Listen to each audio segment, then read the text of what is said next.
नमस्कार, मैं उनिस कुमार। आप देख रहे हैं नई ताकत न्यूज नेटवर्क। आज मैं सिंगरौली जिले के एक बड़ी खबर पर नजर रखा हुआ हूं। यह खबर एक ओवी कंपनी की है, जहां एचआर पर हमला हुआ है।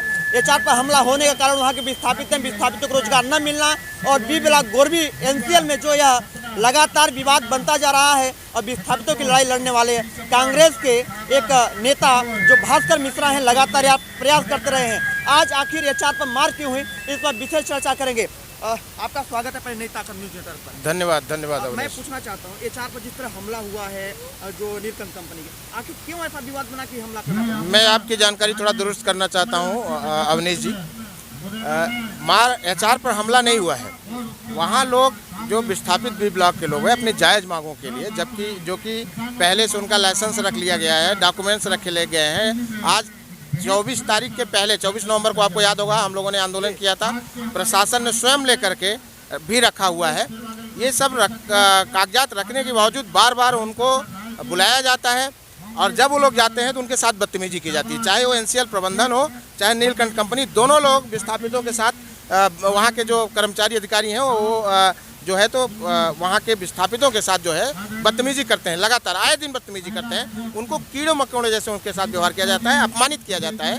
और उस दिन जो कल की घटना है, कल भी वहाँ के कंपनी प्रबंधन के 2-4 आप जैसे जानते हैं कि दलाल टाइप के लोग होते हैं, वो वहाँ के विस्थापितों को, जिन लोगों ने अपनी जमीन, जिनके जमीन में वो कंपनी लगी है, उन लोगों ने डांटा, फटकारा, उटपटांग बोला, गाली गलौज किया और यहाँ तक कि धक्के मुक्के की, तब जाके के प्रतिक्रिया स्वरूप जो हुआ सो हुआ।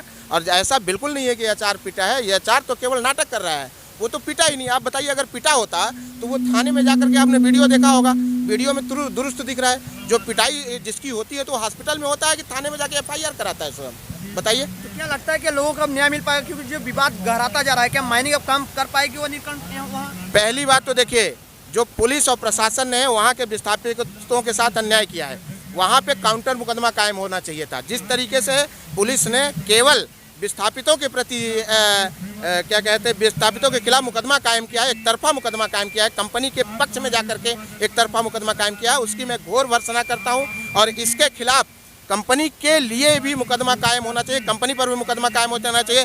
विस्थापितों के तरफ से हम रविवार को 4 बजे गोरबी जा रहे हैं और गोरबी में ग्राउंड में पूरे साथियों को लेंगे, वहाँ सभा को संबोधित करेंगे और इसके बाद वहाँ के जो चौकी प्रभारी हैं उनको ज्ञापन देंगे कि कंपनी पर भी सेम मुकदमा कायम होना चाहिए, काउंटर मुकदमा कायम होना चाहिए। आंदोलन कब तक करेंगे, क्योंकि लगातार आप लड़ाई लड़ते आ रहे हैं? ये आंदोलन इसके बाद रविवार के जस्ट बाद मंगलवार को 2 बजे हमने अपने साथियों को बुलाया है।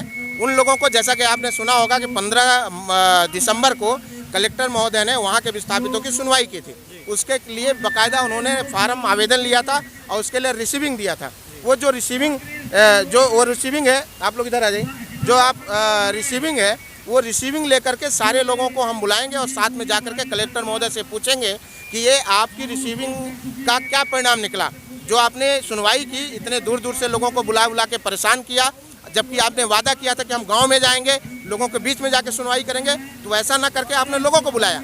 लोग परेशान हुए, बहुत से लोग आ भी नहीं पाए, लेकिन जितने लोग आ पाए, जितने लोगों को अपने आवेदन जितने लोगों का लिया और जो रिसीविंग दिया उसका क्या परिणाम निकला, ये कलेक्टर महोदय से हम लोग मंगलवार को पूछेंगे 2 बजे। और ये भी हमारी तैयारी है कि अगर कलेक्टर महोदय ने सही जवाब नहीं दिया तो हम लोग कलेक्ट्रेट में सामूहिक आत्मदाह करेंगे। इसकी पूरी व्यवस्था करके हम लोग आएंगे, क्योंकि देखिए सिंगरौली जिले में प्रशासन और कानून से कुछ हासिल होना है नहीं।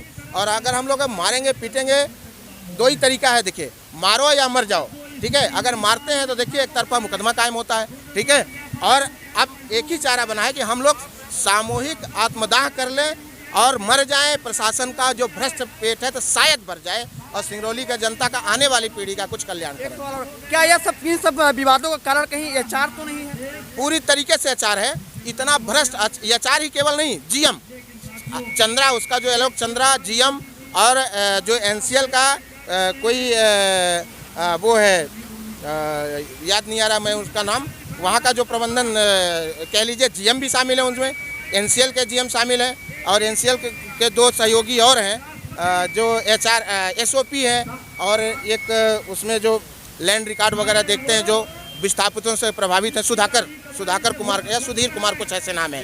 ये सुधीर कुमार के तो खिलाफ कई बार विस्थापितों ने उनके बदतमीजी की FIR दर्ज कराने के लिए आवेदन दे रखा है, लेकिन जब विस्थापित लोग और जब जनता FIR दर्ज कराने जाती है तो ये पुलिस को साफ सूंघ जाता है। पुलिस कई महीनों से 6 महीने से जांच कर रही है, अभी तक जांच पूरी नहीं हुई, FIR नहीं हुआ, लेकिन जब कंपनी की बात कोई आती है तुरंत जनता पर FIR कर देती है। मेरा सवाल यही है कि ये पुलिस कंपनी की चपरासी है क्या, कि जनता के टैक्स से इनको सैलरी मिलती है और जनता के लिए जरा सा भी काम ये लोग नहीं करते, केवल कंपनी की चपरासगिरी में लगे हुए हैं। तो ऐसी पुलिस हमको नहीं चाहिए, हम लोग पुलिस के भी खिलाफ हैं और प्रशासन के खिलाफ। बहुत बहुत धन्यवाद। जो तस्वीरें दिखाने का मैं प्रयास करूंगा कि आखिर किस तरह से गोरबी नीलकंठ कंपनी में विवाद हुआ, वो तस्वीरें भी आपको दिखाएंगे। देखते रहिए रिपोर्ट, मैं हूं